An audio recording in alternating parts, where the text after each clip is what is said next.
पति, पत्नी और नौकरानी। शीतल और अभिमन्यु की शादी को 5 साल हो चुके थे, लेकिन अभी तक उनका कोई बच्चा नहीं हुआ था। इसकी वजह से शीतल और अभिमन्यु परेशान रहते थे, लेकिन उन दोनों से ज्यादा परेशान थी शीतल की सास, यानी अभिमन्यु की माँ जानकी देवी। जानकी देवी चाहती थी कि जल्दी से जल्दी उनकी गोद में पोता या पोती आ जाए, और इसीलिए वो अपनी बहू शीतल को लेकर एक दिन हॉस्पिटल पहुंची। डॉक्टर मैडम, जरा ठीक से चेक करके बताइए ना। कई बड़े बड़े डॉक्टर को दिखाया है, लेकिन मेरी बहू माँ ही नहीं बन पाती।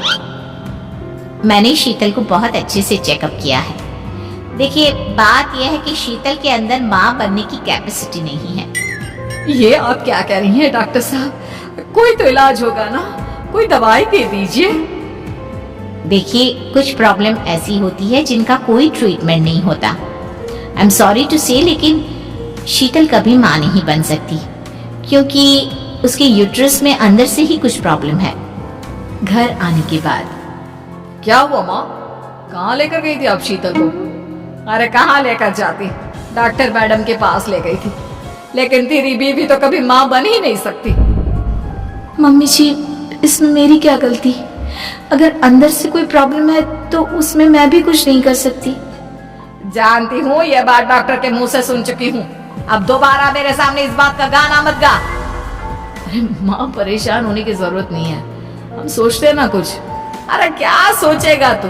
जब डॉक्टर कह चुका है कि तेरी बीवी माँ नहीं बन सकती, तो बता क्या सोचेगा तू? कहाँ से लाएगा बच्चा? माँ, ये तो मैं भी नहीं जानता। अभिमन्यु, क्यों ना हम अनाथ आश्रम से एक बच्चा गोद ले आए? क्या फर्क पड़ता है बच्चा हमारा हो या गोद लिया हुआ? आई बड़ी बातें बनाने वाली, क्या फर्क पड़ता है? अरे क्यों फर्क नहीं पड़ता? मुझे इस वंश को आगे बढ़ाने के लिए मेरे बेटे का खून चाहिए, किसी दूसरे का नहीं। लेकिन माँ, आप जानती हैं कि ये अब पॉसिबल नहीं है। मैं कुछ नहीं जानती। मैं किसी पराये की औलाद को इस घर में अपना पोता या पोती बन के बढ़ता हुआ नहीं देख सकती। मेरा वंश मेरे बेटे के खून से ही आगे बढ़ेगा। लेकिन मम्मी जी, ऐसा कैसे हो पाएगा? आप अच्छी तरह जानती है ना, मेरा और अभिमन्यु का बच्चा नहीं हो सकता। तो मैं अपने बेटे की दूसरी शादी करवाऊंगी, और अपनी दूसरी बीवी से ये मुझे बच्चा पैदा करके देगा। ये आप क्या कह रही हैं माँ? मैं किसी और से शादी नहीं करने वाला। मेरे रहते हुए आप अभिमन्यु की शादी किसी और से करवाएंगी? मम्मी जी, आप ऐसा कैसे कर सकती हैं? तू बस देखती जा बहू, मैं ऐसा कैसे कर सकती हूँ। कुछ दिनों के बाद, अभिमन्यु, मैंने तेरे लिए लड़की ढूंढ ली है। माँ, मैं आपको कितनी बार समझाऊं, मुझे किसी से शादी नहीं करनी है। पहले मेरी बात सुन। ये जो चमेली है ना, हमारे घर में काम करने आती है, वो तुझसे शादी करने के लिए तैयार है। मम्मी जी, आप अभिमन्यु की शादी एक नौकरानी के साथ करवाएंगी? वो इसलिए क्योंकि चमेली दिखने में बहुत खूबसूरत है, बच्चा भी सुंदर ही होगा। मम्मी जी, लेकिन एक बच्चे के लिए अपने बेटे की शादी नौकरानी के साथ करवाना, क्या ये सही है? अगर अभिमन्यु ने शादी नहीं की ना, तो मैं अपनी जान दे दूंगी। आप देख लो, अगर तुम्हें अपनी माँ की जान प्यारी है तो तुम्हें इस नौकरानी के साथ शादी करनी ही होगी। इस तरह जानकी देवी अपने बेटे अभिमन्यु की शादी नौकरानी चमेली के साथ करवा देती है। कुछ दिनों के बाद, नौकरानी से मालकिन बन के तो मजा आ गया, अब तो मैं इस घर की मालकिन हूँ। देखो, अपने आप को ज्यादा मालकिन समझने की कोशिश मत करो। एक बार तुम्हारा और अभिमन्यु का बच्चा इस दुनिया में आ जाए, उसके बाद तुम इस घर से हमेशा के लिए चली जाना। अरे जाओ जाओ, किसी और के आगे बातें बनाना। एक बच्चा तो पैदा नहीं कर सकी, बढ़िया आई। जाओ जाकर मेरे लिए कॉफी बना कर लाओ। नौकरानी मैं हूँ या तुम?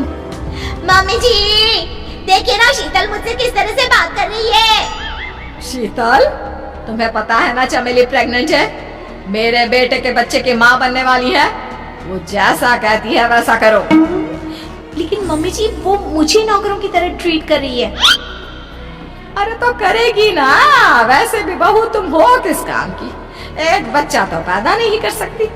जाओ अब घर के सारे काम करो और चमेली को आराम करने दो। थैंक यू मम्मी जी, भगवान आपका भला करे। आप नहीं होती तो मैं नौकरानी से महारानी कैसे बनती। देखो, तुम्हें जो चाहिए सब मिलेगा। खूब खाओ पियो मजे की जिंदगी जियो, लेकिन बस मुझे एक बच्चा पैदा करके दे दो।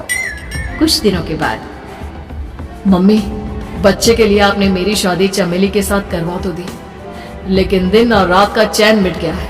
सारा दिन शीतल और चमेली की बहस चलती रहती है। अब शीतल को इस घर में रखने से क्या होगा? मैं तो कहती हूँ उसे घर से निकाल दो, है भी किस काम की। मैं ऐसा नहीं कर सकता माँ, वो मेरी पत्नी है, उससे बहुत प्यार करता हूँ मैं।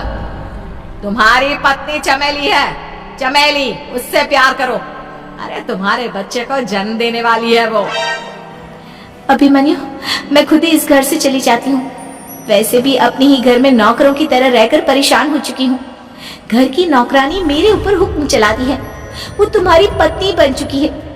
अब मेरा इस घर में क्या काम? अभिमन्यु के बार बार रोकने पर भी शीतल उस घर से चली जाती है। कुछ दिनों के बाद चमेली एक बच्चे को जन्म देती है। भगवान ने मेरी सुन ली, मेरे बेटे का घर भर गया, उसका अपना बच्चा इस दुनिया में आ गया। मम्मी जी, बच्चे को हाथ लगाने से पहले मेरी एक शर्त तो सुन लो। तुम कहना क्या चाहती हो चमेली? आपकी मम्मी को बहुत शौक था ना अपने पोते को खिलाने का। अब देखो, इस दुनिया में हर चीज की कोई ना कोई कीमत तो होती है।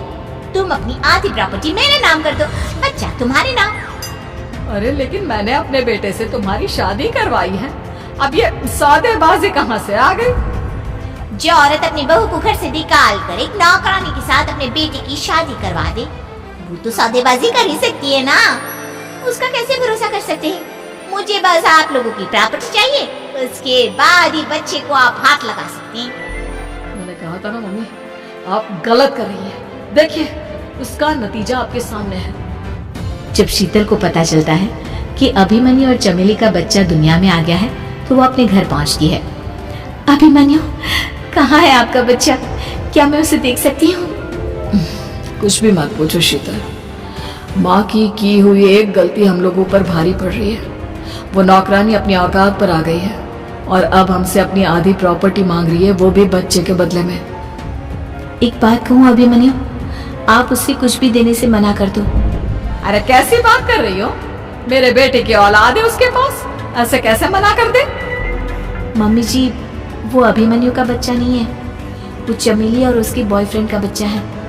ये तुम क्या कह रही हो शीतल?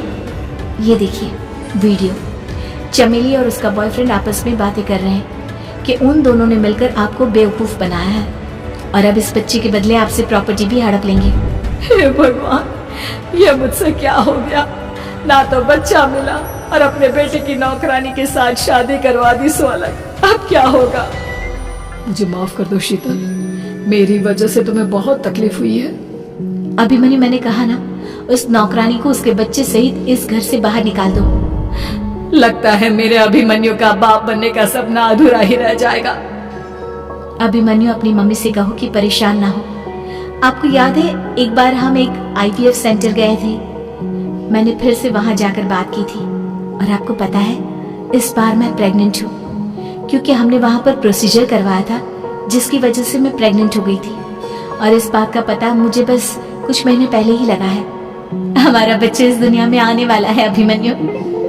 मुझे माफ कर दो शीतल बहू, मुझसे बहुत बड़ी गलती हो गई। कोई बात नहीं माँ, लेकिन अब हमें उस धोखेबाज नौकरानी को इस घर से बाहर निकालना है और इस घर की मालकिन को वापस घर लाना है, वो भी अपने बच्चे के